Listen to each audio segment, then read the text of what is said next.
Good evening and welcome to IITW Radio. I got to thank my son for the Batman hat tonight. That was pretty cool. And thank you, William.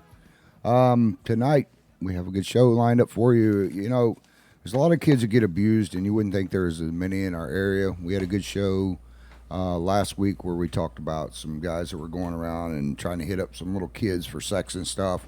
Tonight we're going to kind of flip the channel a little bit here, and we got Miss Sarah Kerrigan is in the studio tonight.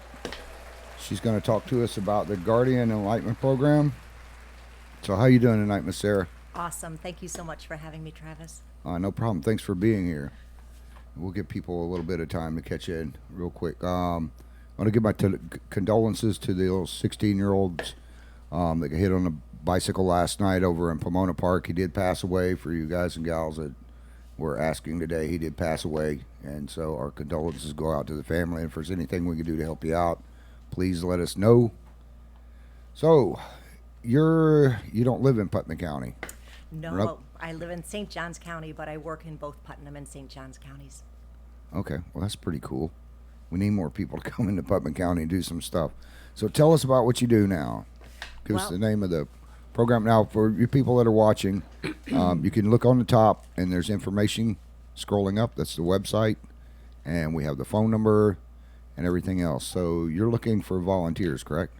We are. I work for the Guardian Ad Litem program, a volunteer recruiter, and we have an imminent need in Putnam County right now, Travis. We have over 300 children in the Guardian Ad Litem program, and I have over 125, I believe, today without a volunteer on their case.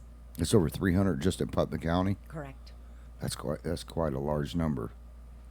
So, and you have 100 and how many? I believe Wednesday, today is Wednesday, Monday we were supposed to get together. I'd done our numbers there. It was 124, and I believe we've had two shelters since Monday. So that includes at least two other children. So we have at least 125 children out of those 300 children in Putnam County alone that do not have a volunteer on their case in dependency. Okay. So how do these kids get into this program?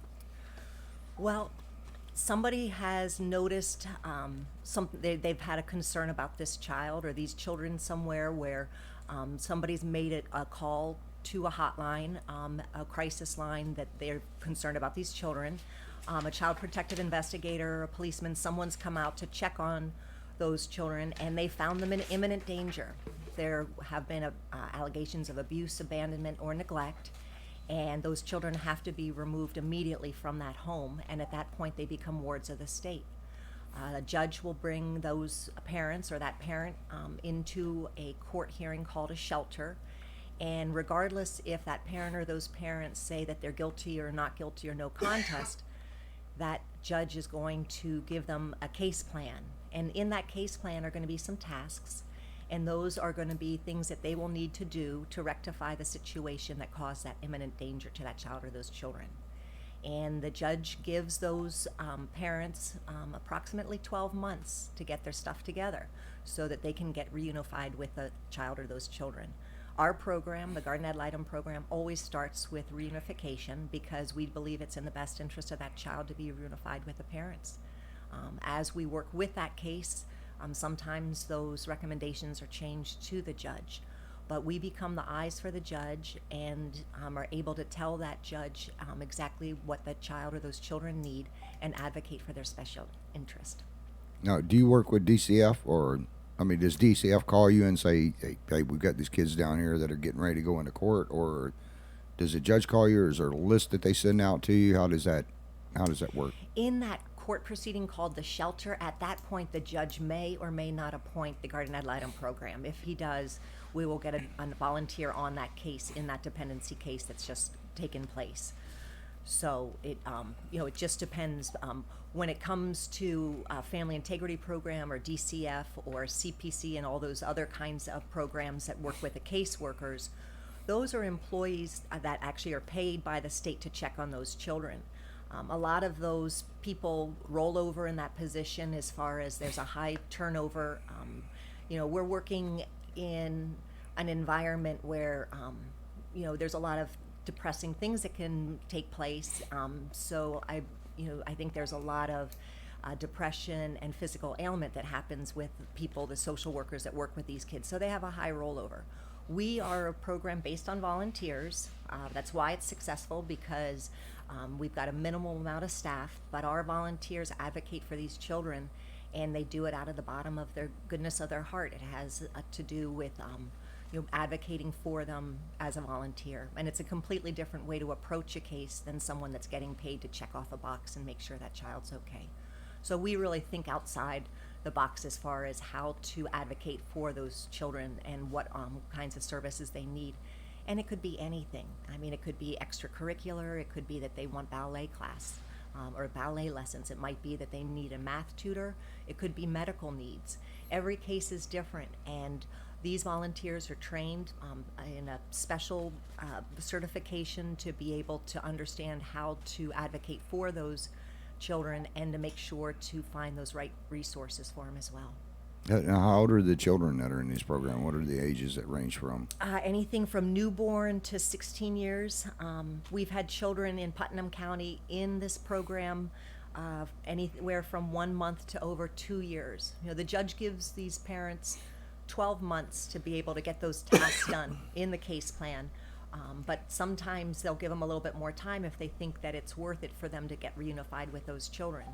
But the problem that we have with that is there's no permanency for these children. And, they are moved sometimes from home to home, and they never know where they're going to sleep next. They don't know what's coming next because they're still waiting to find out if those parents still want to be reunified with them. So we have some serious issues right now in our community where people are making wrong choices, and sometimes they decide that they'd prefer to go down that road instead of get reunified with those children. So the reason why our program is so successful is because we are that voice for those kids. We end up advocating for them and visiting them every month and being that consistent element for them in the sense that can create stability. We represent the child's best interests, and that's the only thing that we do as a volunteer. Okay, now, so is this like also a big brother, big sister program as well? I mean, the people that are volunteers, do they take the kids out for ice cream? Do they take them out for, get shoes? Or is it just they just go by and check on them? Or It's similar in the sense that advocating and supporting these kids, but our program, once you're appointed or once you're certified as a volunteer for our program, you work for the judges. Here in Putnam County, St. Johns County, we are in the 7th Circuit in Florida. We have about 20 circuits in the state of Florida for the Garden Ad Litem program. The 7th Circuit is comprised of 4 counties. That's Putnam County, St. Johns, Volusia, and Flagler. So, and as I said, we've got about 20 of them in the state. And then the Garden Ad Litem program is across the state, also with another program that's similar, named CASA, Court Appointed Special Advocate. But it's a very similar program in the sense that we work for the judges and are able to advocate and let that judge know what we believe is in the best interest of that child. we have a couple of comments here. I got to say hi to Desiree. Desiree and Jolie are 2 of my favorite listeners. All of them are, but those 2 are watching all the time. Desiree said that there's been a lot of times when I've wanted to adopt a child, but it's ridiculous unless you have a substantial income. But it's so cheap to have an adoption make no sense. There are tons of kids that need parents, good parents, but it's so hard just to afford the adoption process. Now, you said before the show, before we went live, that you guys do work with adoption agencies as well. Well, actually, it's a separate entity. We are only there for the children. If people come in that, let's say, a foster family wants to adopt that child, we will observe and document what we see, and we ask our volunteers to visit those children in that dependency case once a month as a minimum, and just check on those children to see what their needs are and ask them if they want the judge to know anything. But we're going to be documenting what we observe, and over time, month by month as we go, we will collect information that will give us most likely, hopefully, a better understanding of what we believe is in the best interest of that child and what to recommend to the judge. because it's our volunteers that have that relationship with those children that are advocating, building trust, and empowering those kids with confidence. Children that are in foster care that have a guardian ad litem volunteer do better in schools. Generally speaking, they find a permanent home more quickly. They have a higher chance of graduating from school. And, Travis, the big key here is, feeling loved and worthy and helping them create a higher level of confidence and self-esteem because, when you don't know where you're going to sleep tomorrow and all of those kinds of challenges in this horrific time in their life, they just sometimes need somebody to say, I care for you. Because there are people that used to care for them that aren't in their lives anymore. And that's what our volunteers do. They say, I'm here for you. I'm going to be here until this case is closed, until the judge decides that this case will be closed. We stay on that case. And that's how we create those kinds of relationships and advocate for those best interests. And, hopefully we're going to help them find talents and gifts and things that they're going to want to wake up and find a purpose in their own life to live and to break that cycle of the destructive things that have happened in their homes. Got to give a shout out to Jessica real quick. And for you guys that are just joining, and Doug, how you doing, Doug? Miss Sarah Kerrigan's in the studio with us tonight, and she's got she's looking for volunteers and recruiters for the Garden Line, and I can't hide them program, and it's a program where the kids have been. Where go ahead and explain it one more time. These children have been removed from their home by no fault of their own. There are allegations of abuse, abandonment, and neglect, and somebody has called a hotline and a child protective investigator has come out and found them in imminent danger. So they're removed from what they have deemed as normal. I mean, whether it's domestic violence or drugs, unemployment, housing, whatever those issues are that created that imminent danger, that's normalcy for those children. So they'd rather stay in that home than have to be removed. So they're already going through some adverse childhood experiences and stress levels that, are pretty uncontrollable. Our volunteers come in to help create a stability for them and just be that advocate for whatever it is that they need. Hello, Luann, Terry. And I got to give a shout out to my brother real quick. He's got cancer, and they took him back in the hospital again today. I'm glad you're being able to listen tonight, Terry. Doug said, "Howdy ho, neighbor." Anyways, on a volunteer basis here. Now, say I want to get involved with the Guardian program here. So what do I need to do? Like, we've got the number that we have up on this scrolling across the top of the thing here for you guys, gals watching on Facebook and YouTube and IITW Radio. You'll see it scrolling across the top if you're interested in being a volunteer for the Guardian program. Now, say I want to be a volunteer, or my audience wants to be a volunteer. What are the steps they need to take? And I know we talked earlier before the show that if you guys and gals cannot pass a background check, and any pedophiles that show up, I will shoot your ass. No pedophiles. This is something to help kids. Because we have a lot of sick people in the world that are going to go, oh, I can help little, I can. No, it don't work that way. So let me make that very clear right off the bat. You do not want to do that. So now we have people like Desiree and hello, Steve, and different people that are really great people that I know. Somebody needs to call, who do we call? Ben Up and Lee Dandridge. Because I'm sure Lee's going to want to hear this. She does a lot of this stuff. But now, say they want to be get involved in the Guardian program. What are the steps that they do once they call you? Travis, thank you. You guys can call that 1-866 number 344-1425. We need volunteers all over the state, all over the country. As I said, we have a great calling right now in Putnam County. Just would love to see some people come out of the woodwork and try to help support these kids. We change lives. It's one child at a time, but we change this community by helping advocate for these kids to help them eke out a life of their own in these situations where they don't know where they're going to sleep next day. They don't know where they're going to find a permanent home. They don't know if they're going to be reunified with their parents. We are that one element in their life that advocates for them and lets them know that we care about them. Are there classes they need to take? Absolutely. We have about 5 or 6 different components to be a provisional certified trained advocate. To start, we start with just calling that number or getting on our website at www.guardianadlitem.org.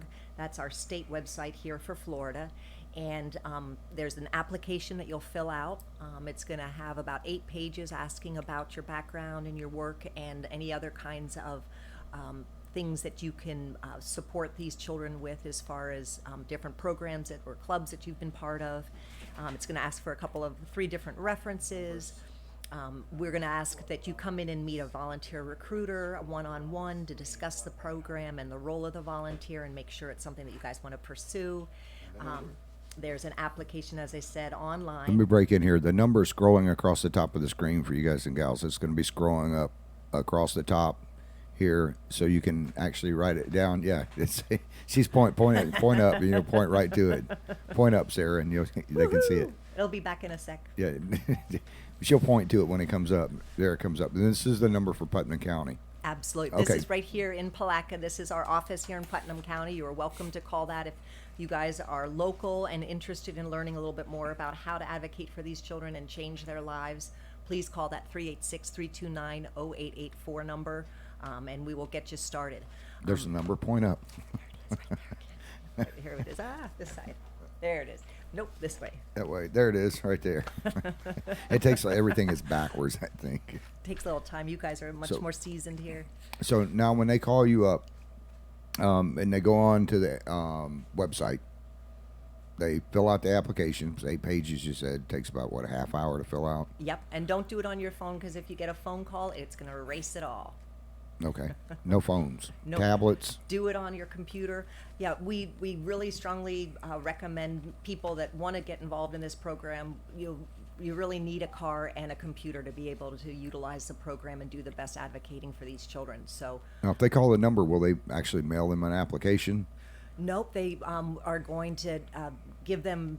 They will send a form out that they fill out that sends me their phone number and their email address, and then I will contact them and get together with them and get that interview going and make sure that we meet and do an informal information session so that we can talk about the program and get a little understanding about the person that is planning to come and join us, and make sure it's a good fit, make sure it's something they want to pursue, and it's something that we feel that they're going to be a good advocate for these kids.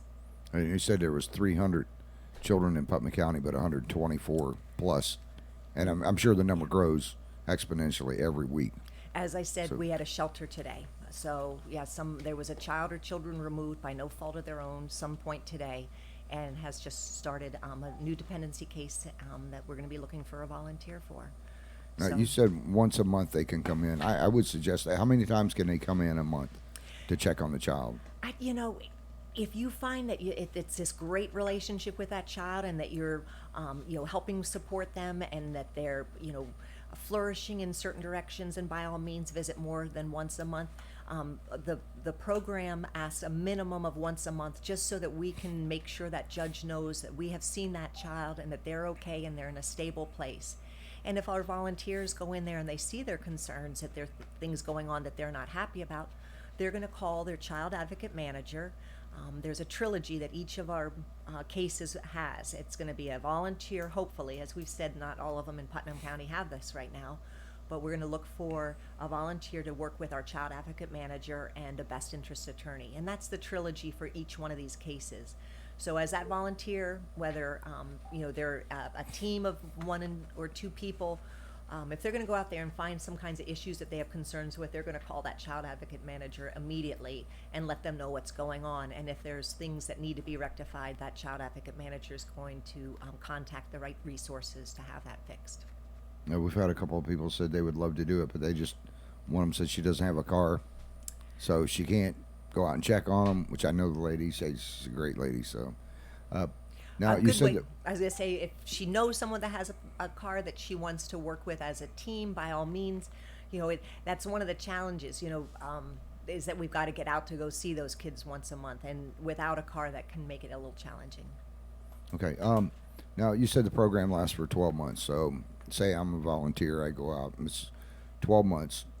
Is that the minimal that the judge usually gives them, or is there?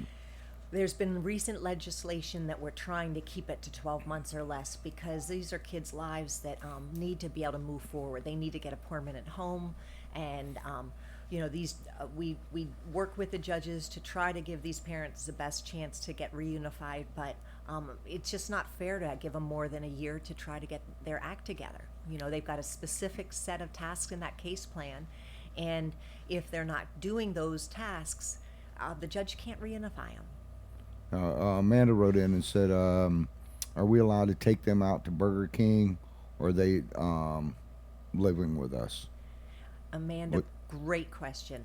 They don't live with you. They are in foster care at this time. As we said, they're in this temporary housing. Hopefully, it's going to be short and they're going to get back with those parents. But as we said, sometimes those parents don't do those tasks, and we've got to figure out where we're going to move forward with those children. So we try to find permanent guardianship or adoption opportunities. And, if we see a child in a foster home where those parents do want to adopt them and that child is thriving, we're going to work into giving the best recommendation we can to the judge of what we believe is in the interest of that child to be able to have a successful life beyond this dependency case. Now, after, say, at the 12 months, and then the parents say it's a guy and a gal who got on drugs. We have a lot of younger people that screw up, and then they get caught smoking pot. They come in and take their kids away. They put them in foster care. I know this just happened to a young lady that I know, and she got herself clean for a year. Now, after the guardian goes in there, and after a year, do they get to move on now to the household where the person's at, or did they just lose contact with the child forever? Once the dependency case is closed, we are finished. We are court appointed, so once the case is closed in the court system, we are no longer an advocate in that role. But I have had cases where I still have relationships with the children, but I'm the civilian Sarah Kerrigan. I'm no longer a volunteer for the Garden Ad Litem program. I'm just a regular civilian out having fun with them. So you can always, continue those relationships. It just won't be in the role of the Guardian Ad Litem volunteer. Terry wrote in and said, "Thank you for protecting those children. May God bless you and help the bad to see what they have done and change." Terry, That's a pretty good advice. I love it. And you know what? I started as a volunteer in 2015, and I found such great purpose in this program that I became a volunteer recruiter last year in April. I love the people I work with. The staff are amazing. Just looking here in Putnam County, we've got 3 child advocate managers. One has 92 children, one has 91. The third has 109. So that's 34 cases, 42 cases, and 52 cases. And if you think about that, that child advocate manager has 52 cases of child abuse that they have to keep on top of. So having that volunteer help them keep in touch with those children, helping recommend to the judge what's in their best interest is incredibly crucial and important to our program.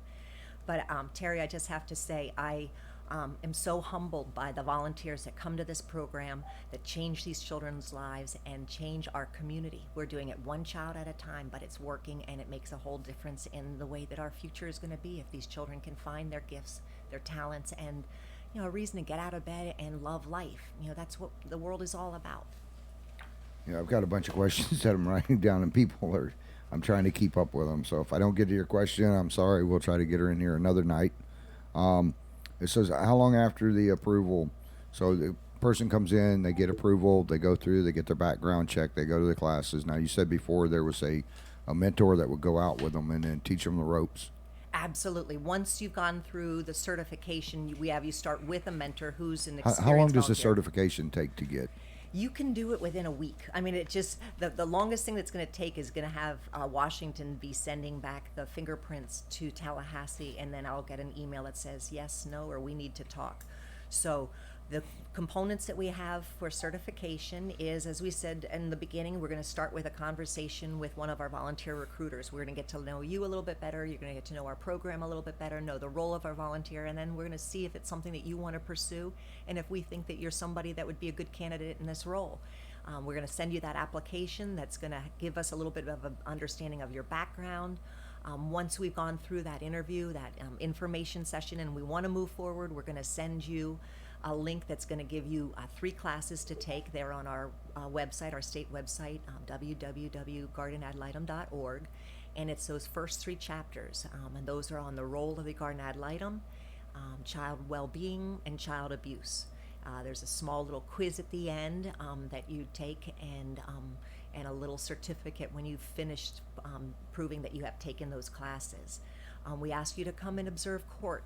It's a important component to the role of the volunteer, and every one of our courtrooms across the state, I know that definitely in our circuit, is very different. Every judge has a very different environment, and anytime that you go to observe court, even everybody that's been working in this program, you never know who's going to be on the docket, who's going to show up, who's done their task and their case plan, who's going to have a termination of parental rights, who's going to be reunified with a child, who's going to be adopted. Every court date is going to be different, but it's an important part of the training because you're going to perhaps have to interact with a judge and maybe with other people that are in this dependency case. So that's one of the components to the training. Another one is, as we say, we're going to do a level 2 background check. We're going to ask you to get your fingerprints done. Back in 2015, when I joined as a volunteer, the volunteers had to pay for it themselves.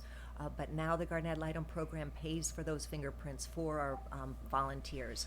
So I'm just going to send you a link, and you're going to make that schedule that appointment, get those fingerprints done, and then there's going to be, as I said, shipped up to DC. They're going to know anything and everything that's happened because it is a pretty substantial background check. And then I'm going to be able to get that yes or no kind of confirmation if we can move forward. So we've got those 4 components, and then that very last part that we work with is an 8-hour class. We do it once a month here in the 7th Circuit. It's usually the second Friday of the month, and usually down in our Daytona office, but it's an 8-hour class that really discusses that gray matter. They don't have a class that happens up here in Putnam County? If we got enough volunteers to come through, I guarantee you I can get a class up here. But as I said, we've got 4 counties in this circuit, and Volusia is the largest county here in this 4-county area, so we usually tend to have the classes down there in our main office in South Daytona. But we have had classes up here before, and it would make me jump for joy if we could get enough people to get involved up here that we could have that class here. How many do you need in the class to get it going up here? I would think somewhere between 8 and 12, somewhere, just around 10. I'm sure that we could make it happen. I gotta give a shout out to both. We got 2 Glens watching, and then Teresa. Teresa, I know you're wanting to adopt a kid or wanting to help out. She does stuff like that all the time. We have a brand new volunteer in Putnam County named Teresa who's going to be phenomenal. So as I said, we have just really special people that work for the program. But getting back to that last component to the training, it is an 8-hour class. It is a long day, but it really gets into that gray matter that discusses what the state deems is good enough. Because Travis, probably what your audience and what you and I have grown up was probably a little higher quality than what the state deems is good enough. And there's a tipping point in there, but that's a lot of gray area between that black and the white of what is good enough as far as for those children in those homes. So that's what that class really gets into, and the legal matter. But that's that last final component. Once you've gotten through that, you are provisionally certified, and as I said, you start with a mentor. So your first visits you're doing with somebody that's experienced, that knows what they're doing, and that you have someone to bounce questions off. Or I've had cases before where CPC, or the Family Integrity Program, the caseworkers on the case have concerned that the house isn't good enough, it's not clean enough. If that's going to be the case, maybe you want your child advocate manager, or you're working with a mentor, someone to go out there and have another pair of eyes to double check what you're going to be wanting to write in that report. So you always want to start with a mentor that kind of gets you seasoned in understanding, just what kind of questions to ask, what to look for when you go in a home, and what kinds of things that we can do to better serve these kids. Melissa, hello, Susan. Susan just kicked in. Melissa wants to know, what kind of tests are they? It's obviously not shock test. I'm gonna go. Well, they're only Hook they're me up to online. electrodes. If I answer wrong, I'm getting my butt zapped. None of that. We have online classes, so that you actually just sign up. You take them at your own pace. Those three classes that are components to the certification are the Role Guardian Ad Litem Volunteer, Child Wellbeing, and Child Abuse. And there are about 5 little quiz questions. Nothing sucker punch. Anything that's in that material is going to be what's asked at the end of that class. But they're pretty short. The first one's probably the longest and the most difficult because it's going to be more new material that you might not be aware of as far as who we are and what we do. But as far as child well-being and child abuse, a lot of us have children ourselves, and a lot of that stuff is common knowledge and basic stuff. Now, somebody wrote in and put, how many do they don't?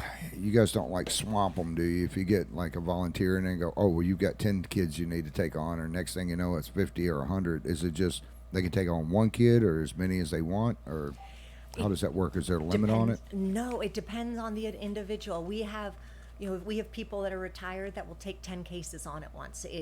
They are passionate about it. It gives them purpose. They know that they're changing these children's lives, and they're doing great work.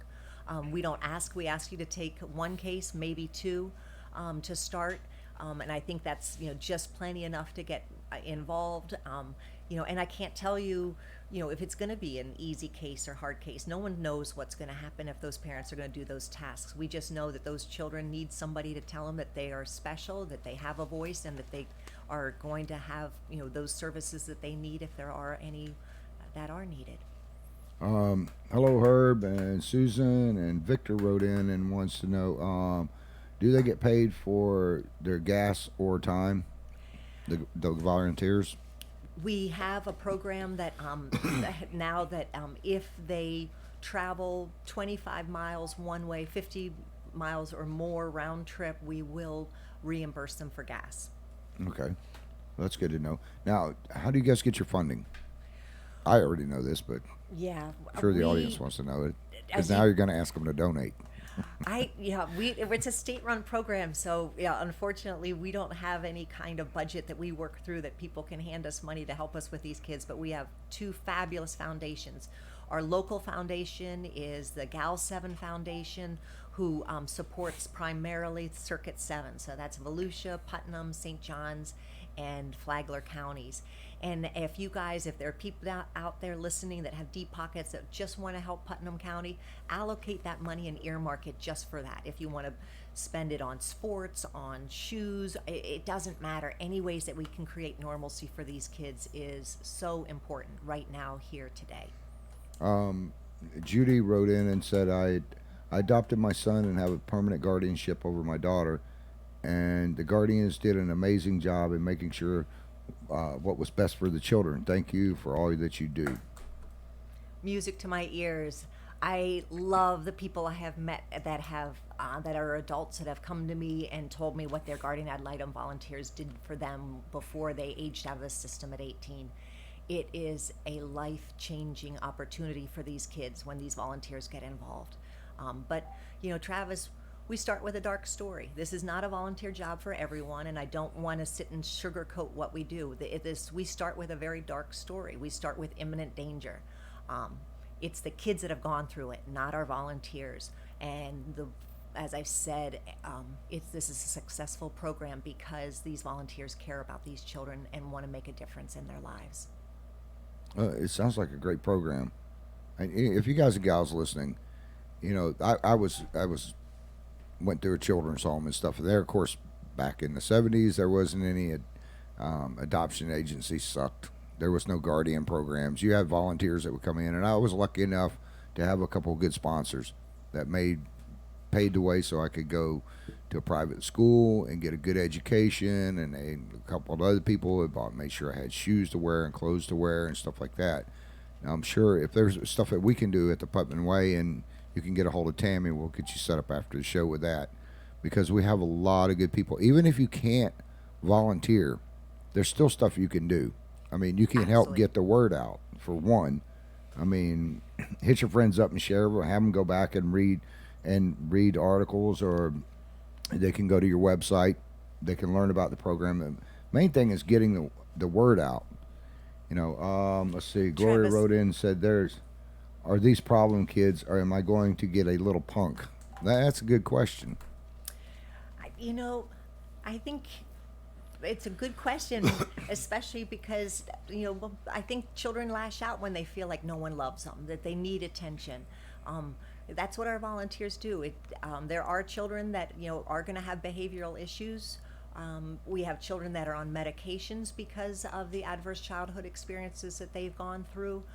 So there's all walks of life. I can't tell you, who you're going to have in a case, but I can tell you you're going to make a difference in their life if you're going to advocate for them and let them know that they're special and that you believe in them and that you want to be there for their best interest. Now, do you guys sit down with the volunteers and say, okay, well, I got this kid right here, is a real pain in the butt.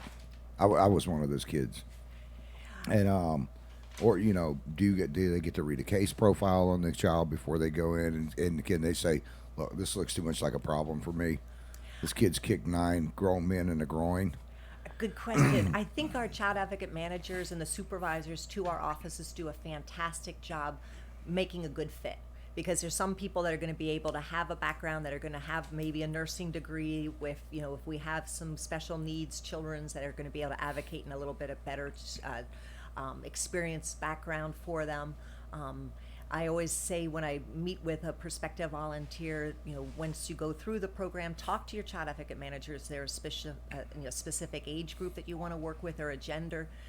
That's okay, because if it's something that's in your wheelhouse and gives you purpose, you're going to be better at advocating for that child, and you're going to be staying in the program longer because it's giving you a reason to be there, because you're finding that you're making a difference in our community. So by all means, communicate those kinds of things with your child advocate manager. Oh, that's a good thing. I'm glad you said that, because if you're going out and, let's say, if you're not comfortable with that child and you don't know, say it's a transgender child, and you don't believe in that, or you have a problem with it, or it could be the 16 or 17-year-old little girl says, well, I'm a lesbian, and you don't, their faith and religion doesn't do it. You don't want to get involved in that and try to change the child to make them have your own belief. You want to be able to work with these children, and and understand them, and don't push your beliefs off on them.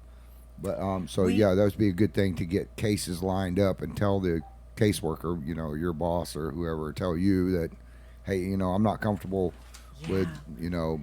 with working with Hispanics or black or Chinese, or and if you speak, I'm sure there's a lot of Spanish speaking kids that need some Spanish speaking mentors. This is so important you brought this up, Travis, because when you go into that final component of our, pre-service training class, that 8-hour class, we have some forms that you're going to sign. 2 of them in particular I want to bring up. One is a non-discrimination form.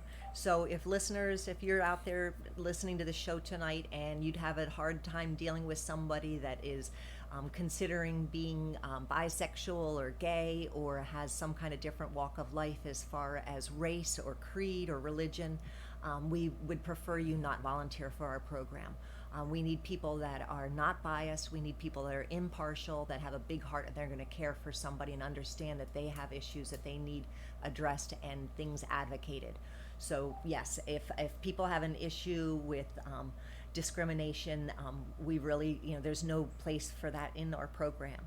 And we also ask you to sign a form of confidentiality. We're working with the most vulnerable in our community, and they deserve that right to have people not talk about them behind them in ways with other people that aren't certified. So those are 2 key components, part of that training as well. Gloria writes in and said, what do we do if they become physically abusive? Now, if they became physically abusive to me, I know what I'd do. I'd smack them upside their little head. No, I You don't know, want to do that, because Yeah, we're visiting once a month. I don't know of situations where that would happen. I mean, if you're talking to that foster parents and those are issues coming up, you're going to address that with your child advocate manager. We're going to make sure that we're going to create a meeting, a staffing that we're going to get together with our staff here in the program and figure out what we can do to rectify that situation. Roxy Ranch wrote in and said, would they be allowed to bring them to ride their horses? Love that kind of question. Once our volunteers have been with the program for 6 months, they have an opportunity to be eligible to transport kids. And it's again just creating opportunities for normalcy. I've had kids that had good grades in school that I took out for lunch, and treated them for a burger. I'd request funding from our Gal 7 Foundation to be able to get the funding to be able to treat them. You're welcome to spend your own money out of your own pocket, but as I said, we do have a foundation that will support us and approve requests, to do those kinds of things. So, and that's normalcy, being able to go out and see a baseball game, or go see a show, or go to the alligator farm in St. Augustine. These are kinds of things that are just, should be part of our childhood experiences. So our child advocate volunteers are going to be trying to create those opportunities for these kids to get out and do things that, what we all want to do and done as children. Yeah, well, more kids need that today. Instead of Xbox babies or air conditioning babies, they need to go out and do things. I mean, and there's free things that they can do around here. You have the aquariums that are in Malacca where you could take a kid. It's free, doesn't cost anything. Maybe $2 in gas to get there, depending on where you're at in Putnam County. But they have aquariums over here where you could go in, and it's a decent sized little building, but it has all kinds of everything that we have in the St. Johns River: striped bass, little alligators, different things that they can see. There's different places around where some of these kids can go. Mud Springs, just here in South Putnam, you got Walaka Springs, Mud Springs, you got Salt Springs.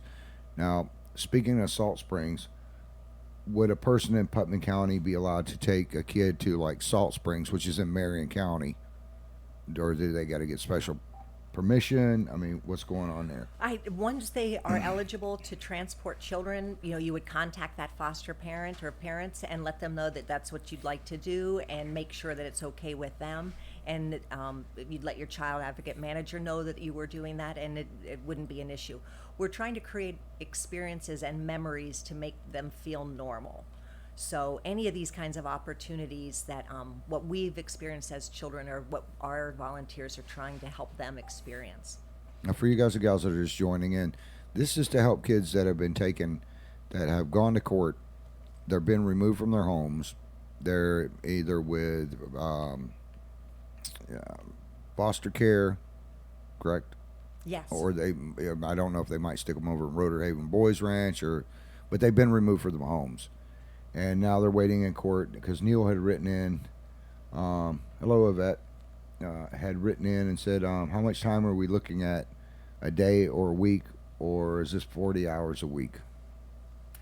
I know we've already gone over this, and just because you're writing in something, there's no stupid questions in this. I mean, if there is, I'll tell you, but don't be afraid to write in and ask stuff, because the one person that wrote in and said, they're not comfortable with, having kids going to beat them up, or if they're gay or something. All these questions are great questions, because, you want to make sure that you get educated as much as possible here in the short amount of time that we've got on here tonight. And if you have other questions, go ahead and point up there.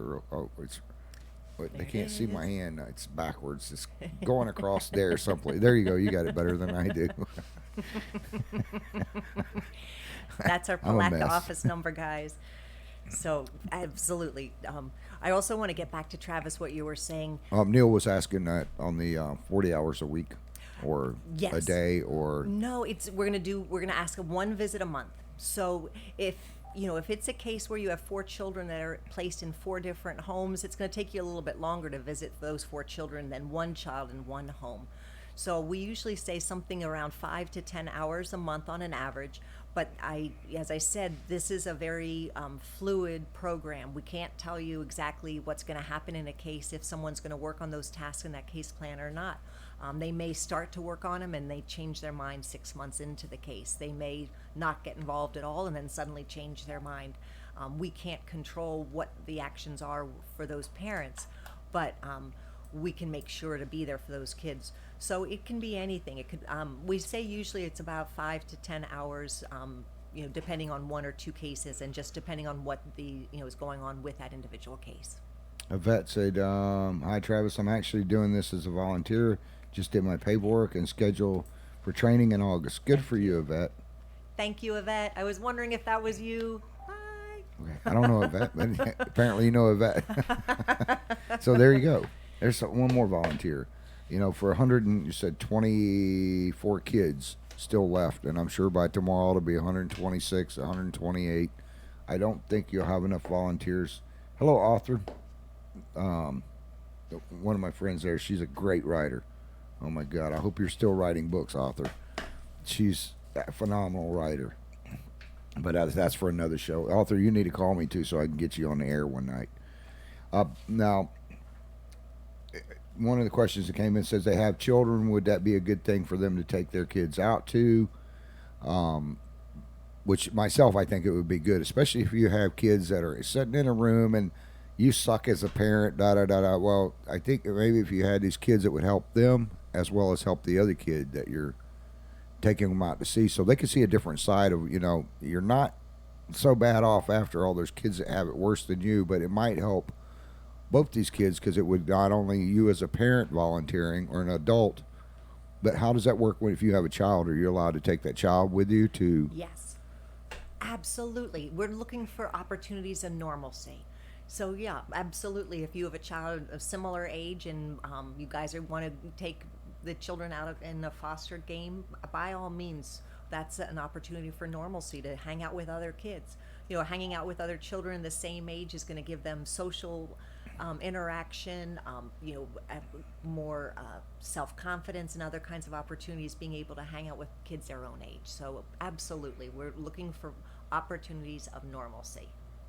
A vet said it's doable. I work in Jacksonville too. Communicate, commute each way, and I'm doing it on weekends. Thank you so much, Yvette, because there's a lot of kids that really do need this program. Laquita wrote in, says, how long does it take from paperwork to actual visiting and then being a full volunteer with my mentor? Once you've gone through that information class, you've filled out that application, you've gone in and observed court, you've done those 3 classes online that are on our state website, and then you've done that final component of that 8-hour class that we call a pre-service training class. That's on a Friday, a second Friday. It's actually going to be this Friday in Daytona. That Monday, or that following Monday, you are ready for a case. Laquita wrote in and said, my family doesn't feel comfortable with a white kid. Can I specifically ask for a black child? That's a great question. If you're not comfortable with, again, if it's something that's in your wheelhouse that you're going to be compassionate about, talk about that with your child advocate manager. If it's something that you're going to find you're in a role of discrimination, then it's not part of our program. I don't see that as hello, Miss Debbie and Dorothy. I don't really see that. I mean, that's a great question because I don't see that as being a race thing if they're not, if they're not comfortable with it. And there's a lot of racism that goes on. And this is not about race tonight, but that's a pretty good question because, I know it might be awkward. Say, I'm Chinese, and then I have a little white kid come in. It's like, what are you guys talking about? I don't like this type of food. Myself, I'm I'm all the way around. If anybody wants to invite me over for Chinese food, soul food, Thai food, I'm there. My cardiologist won't like it, but that actually a good question. I mean, if they're not comfortable with it, it's not discrimination, but no. As I said, if you feel like you're going to do a better job working with younger children or older children or a certain gender, if you want to work with a particular group, I don't think that as long as it's not anything that's going to be discriminatory, it's not going to be an issue. If it's going to work for you to give you more passion in the role, then you're going to do a better job volunteering and advocating for that child. So absolutely, you want to communicate those kinds of things with your child advocate manager. Yeah, she says, Lolita says, I'm in the hood. I don't think they might not get a good vibe. Well, as long as you're not taking them into the hood where they're going to get shot, they're probably good with it. But you always want to make sure that the child is safe, no matter where you're going. I mean, just because you live in the hood doesn't make you any safer in Satsuma or Palaca or any place else. There's always danger anywhere you go. The main thing is to keep the children safe and to take them out, maybe do things with them. But basically, you guys are there to check up on them, to make sure their well-being is there, and to talk to the child, maybe sit down with You know, it doesn't take much to go out and pick up a piece of white paper, and if you need one, or construction paper, green, blue, purple, and a box of crayons, and sit down and draw a picture with a kid to make them comfortable. So, I mean, it sounds like a great program. Now, how much do they this each individual volunteer? I already know the answer to this, but I want you to tell them. How much does it cost? Say you've got Lolita on here that wants to get involved, or Miss Debbie, or Dorothy, or any of them, or Sue. How much is it going to cost somebody that wants to be a volunteer to go out and do it for their background check, for the classes, for everything? What does it cost them? Gas. Gas down to that final component, and into gas to drive to that court to see that court observation. So we now pay for the fingerprints.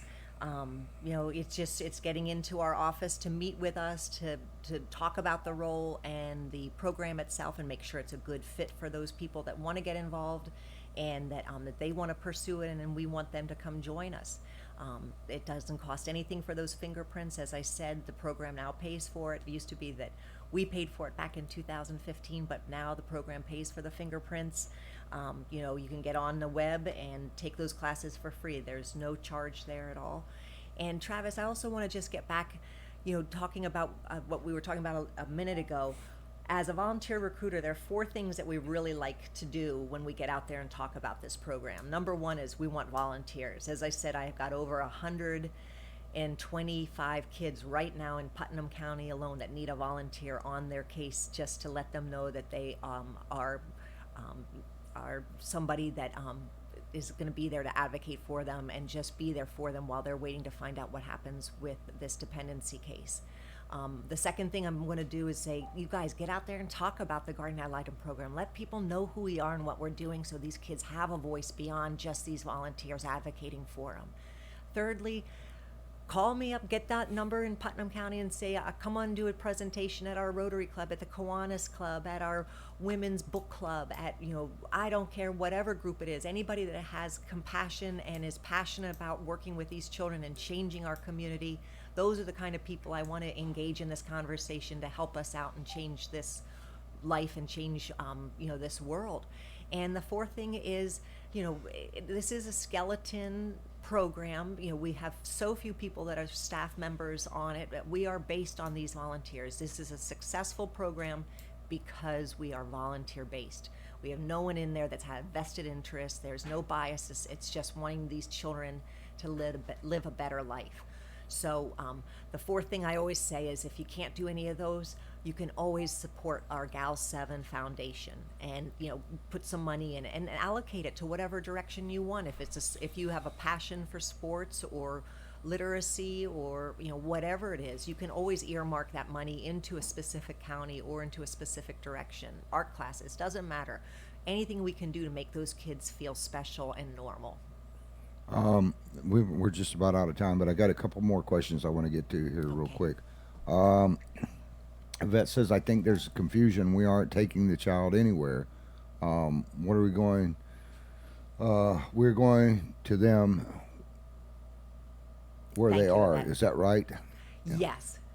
Yes, they have been removed from that imminent danger. They are no longer with that parent or those parents or that person that had caused harm. They have been removed, and now they are not allowed anywhere near that person unless the court has appointed supervised or unsupervised visits, or whatever it has done, depending on the severity of that case.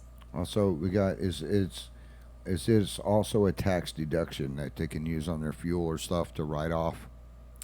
Is this a 5013C, to where that they're doing volunteer stuff for it? Are they allowed to write their fuel off? And I want to say yes, but I don't know for sure. I'm pretty sure that they do, but that's going to have to be a question that we answer in the office.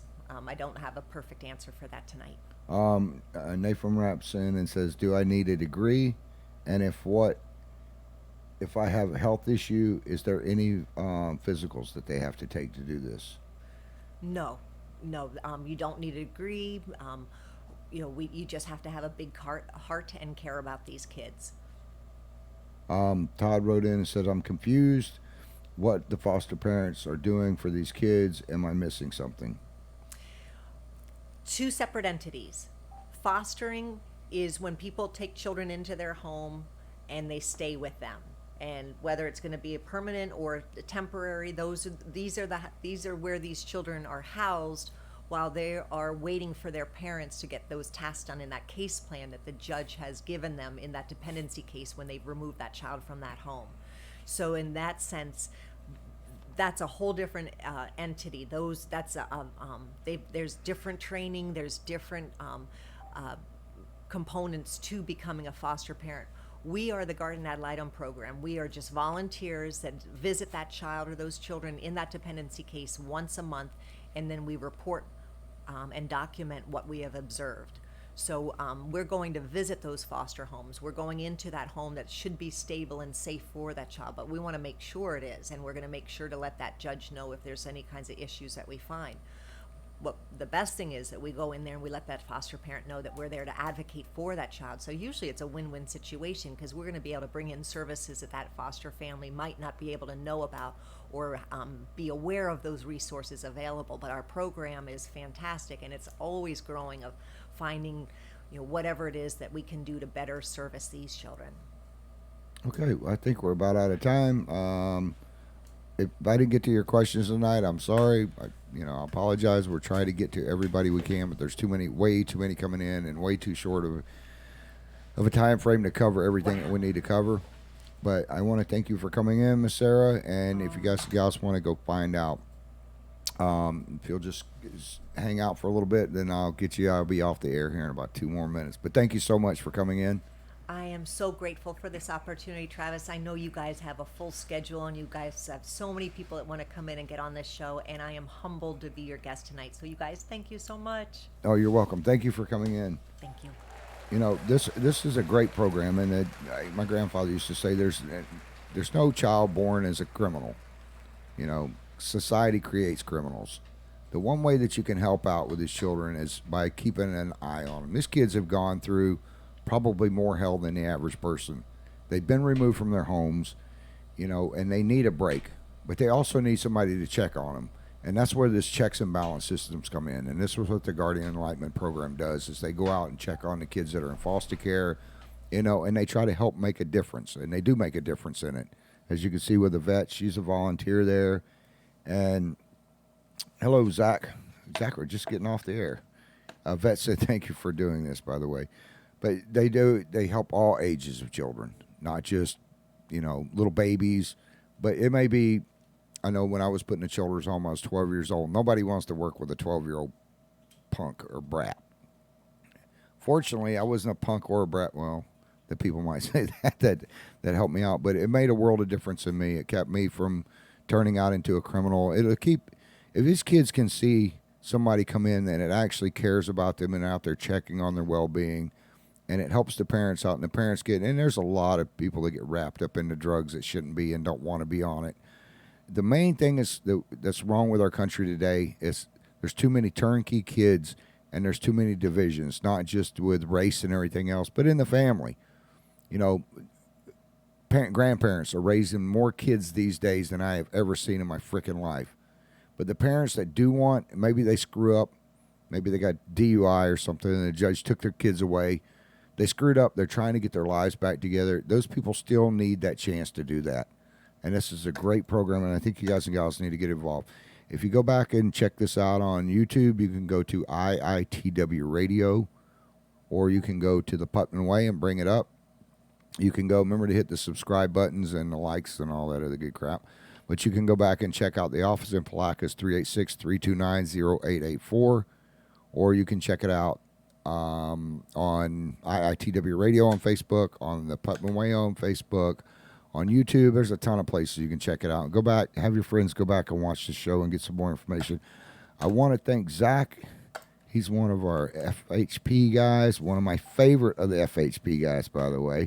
And he has a great wife, too. I don't know how she puts up with him. I'm just joking, Zach. And I want to thank our law enforcement officers. One thing I always stress is don't tell your kids, don't go, if you misbehave and we're at a Circle K and you misbehave, I'm going to have that cop over there arrest you. Don't tell them that. It just instills fear. Have the kid go over and talk to the cop and teach them, If you're bad, the cops will get you. But as long as you're good, look, go over here. We'll go over and flip on the siren. They'll do it. Every cop I know in Volusia County would be glad to flip the siren on for a kid. And same with our volunteer firefighters.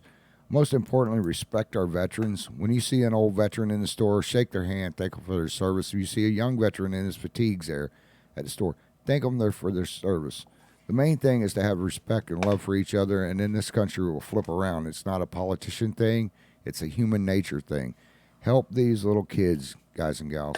Well, we will see you back here on Friday night with What's Pissing Me Off. Let's see, who did we have open up the show? We had Take It to the Breakdown with Stars in Toledo. And we have Andrew Chastain. What was this, his new song? Which one do we have tonight? It's Roots. Roots. We've had this for a bit. Roots. And this isn't their show, Roots. This is about military stuff and where our roots in our country comes from. Thank you, Andrew, for sending in the music. And thank you, Stars in Toledo. We'll see you back here on Friday night. We love you. We're out.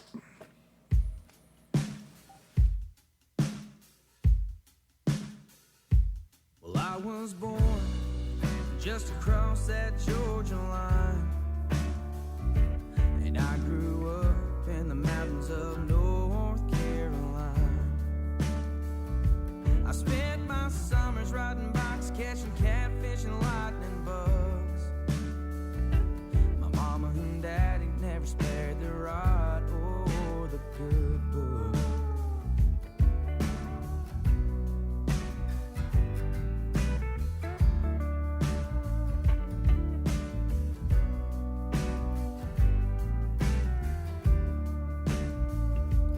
Papa's hands, well, they were calloused as could be. And he passed that work ethic to my daddy and me. He said, do your best, son, and always tell the truth. Know where you're going, boy, and don't forget your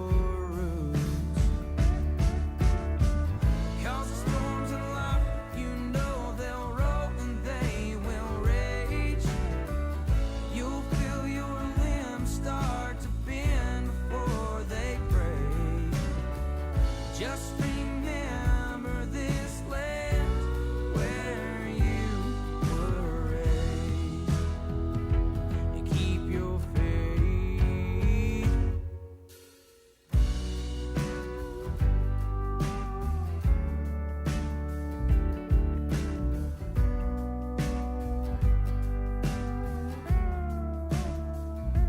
Well, high school came, and I broke my share of hearts. Wish I could say